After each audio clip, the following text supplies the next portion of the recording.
કેમ છો ખેડૂત મિત્રો? આપણી યુટ્યુબ ચેનલ એટલે કે ખેડૂત વર્લ્ડમાં હું તમામ વ્યુઅરોનું સ્વાગત કરું છું.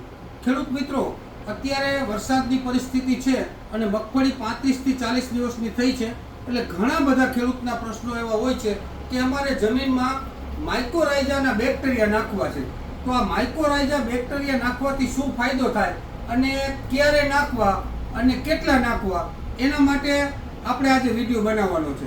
જો પહેલાં આપણે જોઈએ કે માઇકોરાઇઝા શું છે, તો માઇકોરાઇઝા છે ને એ કુદરતી ફૂગ છે. આટલું એક યાદ રાખવાનું, માઇકોરાઇઝા છે એ કુદરતી ફૂગ છે, બરાબર. હવે માઇકોરાઇઝા કુદરતી ફૂગ છે તો આને ક્યારે આપી શકાય અને કેવી રીતે આપી શકાય? ઘણા બધા ખેડૂતો દીધામાં હોય છે કે માઇકોરાઇઝા અમુક યુરિયાનું દ્રાવણ બનાવી અને એમાં માઇકોરાઇઝા આપતા હોય છે. અમુક અલગ અલગ પ્રકારના ખાતરો મિક્સ કરી અને એમાં માઇકોરાઇઝા આપતા હોય. તો આ બધી ભૂલ ભરેલી વાત છે, કારણ કે માઇકોરાઇઝા છે એ તમારે હંમેશા સિંગલ જ આપવાનું હોય છે.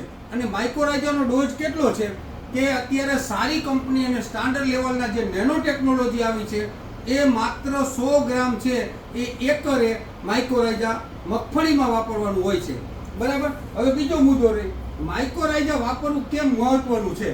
તો માઇકોરાઇઝા વાપરવું શું કામ મહત્વનું છે? તો માઇકોરાઇઝા છે એ આપણી જમીનજન્ય જે ઉપયોગી ફૂગ છે એને ડેવલપ કરવાનું કામ કરે છે. માઇકોરાઇઝા આપણે જમીનમાં પડેલા ખાતરો છે એને નાઇટ્રેટ રૂપમાં ફેરવી અને આપણા જે પાક છે એને તમામ પોષક તત્વોને સજીવ કરી અને છોડને લઈ શકાય એ કામ કરે છે. માઇકોરાઇઝાના જે બેક્ટેરિયા છે એ વધારે પડતી નુકસાનકારક ફૂગ છે, એ એનો ખોરાક છે, એ એના ખોરાકને ખાઈ જાય છે. અને માઇકોરાઇઝા ખુદ એક ફૂગ છે, એ ફૂગ રહી એ ફોસ્ફરસ છે, નાઇટ્રોજન છે, આ ઉપરાંત ઘણા બધા અલભ્ય સ્વરૂપમાં પડેલું પોટાશ છે. આ બધી વસ્તુને માઇકોરાઇઝા છે એ એક છોડ માટે રિલીઝ કરી છોડ માટે વ્યાપક પ્રમાણમાં છોડ ઉપયોગ કરી શકે એટલા માટે માઇકોરાઇઝા છે એ આપણે જમીનની અંદર ટૂંકમાં કપાસ હોય, મગફળી હોય, સોયાબીન હોય, અધર કોઈ પણ પાક હોય, કોઈ પણ ખેતીને લગતા પાક હોય, એમાં માઇકોરાઇઝા એ મહત્વનો ભાગ ભજવે છે. પરંતુ ઘણા બધા ખેડૂતોને એ ખબર નથી કે માઇકોરાઇઝા ક્યારે આપી શકાય, કેટલા પ્રમાણમાં આપી શકાય અને કેની સાથે આપી શકાય. તો આપણે એ બધી વાત કરી. હવે માઇકોરાઇઝા જ્યારે તમે આપો ત્યારે આ ભૂલ ન કરતા. હવે ત્રીજું કે માઇકોરાઇઝા કેટલા પ્રકારના આવે છે. જો ખેડૂત આમાં મોટા ભાગના દીધા પડી જાય છે. આપણે એમ જ માની છીએ કે માઇકોરાઇઝા એટલે માઇકોરાઇઝા, પણ માઇકોરાઇઝા વૈજ્ઞાનિક સંશોધનોના આધારે વૈજ્ઞાનિક કૃષિ યુનિવર્સિટીના આધારે માઇકોરાઇઝાના એ 7 પ્રકાર છે, અલગ અલગ પ્રકારના. એ આપણે હવે પછી જોશું કે માઇકોરાઇઝા છે એ અલગ અલગ 7 પ્રકાર છે. પરંતુ આપણે જે માઇકોરાઇઝા વાપરી છે એ કયું પ્રચલિત અને વ્યાપક પ્રમાણમાં વપરાય છે? વૈજ્ઞાનિક સંશોધનના આધારે માઇકોરાઇઝાના છે ને એ 7 પ્રકાર પાડવામાં આવ્યા છે. હવે પહેલો પ્રકાર છે એ એન્ડો એટલે કે આર્કટ્યુબ્યુલર માઇકોરાઇઝા, પછી એક્ટો માઇકોરાઇઝા, પછી ત્રીજું છે એક્ટેન્ડો માઇકોરાઇઝા, ચોથું છે આર્બુટોઇડ માઇકોરાઇઝા, પાંચમું છે મોનોટ્રોપોઇડ માઇકોરાઇઝા, અને છઠ્ઠું છે એરિકોઇડ માઇકોરાઇઝા, અને છેલ્લું 7મું છે એ આર્કિડિસિયસ માઇકોરાઇઝા. આ 7 પ્રકારના માઇકોરાઇઝા આવે છે, બરાબર. એટલે ખેડૂતને એમ થશે કે માઇકોરાઇઝા એટલે એક જ હોય, પણ માઇકોરાઇઝાના વૈજ્ઞાનિક સંશોધનોના આધારે 7 પ્રકાર પાડવામાં આવ્યા છે. હવે આ 7 પ્રકારમાંથી સૌથી વધુ કેનો ઉપયોગ થાય છે?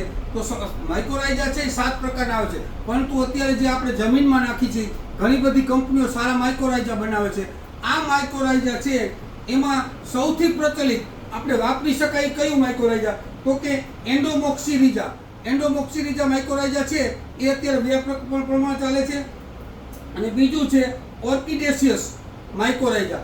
આ સૌથી વધુ વ્યાપક પ્રમાણમાં આ 2 માઇકોરાઇઝાના ફૂગનો ઉપયોગ કરવામાં આવે છે. તમે જોઈ લીધું કે 7 પ્રકારની અલગ અલગ માઇકોરાઇઝાની ફૂગમાંથી વૈજ્ઞાનિકોના સંશોધનના આધારે અલગ અલગ પાડવામાં આવી છે.